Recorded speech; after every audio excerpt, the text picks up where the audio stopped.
ఒక ఆయన జాబు చేశాడు, తండ్రి ఏమో ఆహారం పెట్టమన్నాడు.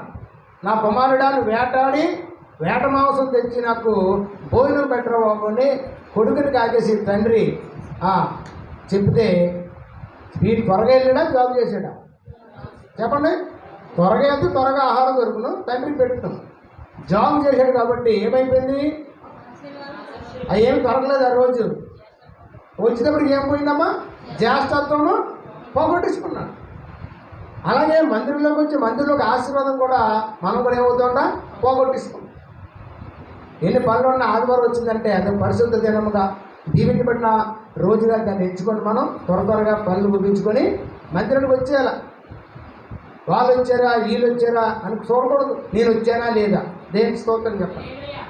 నీవు రావడం పాస్టర్ గారు చూడటం కాదు. దేవుడు ఉంటాయి. ఆ మూల దూత ఈ మూల దూత ఉంటాయి, మనకు కనబడవు, మనల్ని అలా చూస్తాను ఉంటాయి. అవన్నీ రికార్డు దేవుడి దగ్గరికి బయలుదేరుతుంది. దేనికి స్తోత్రం కలిగి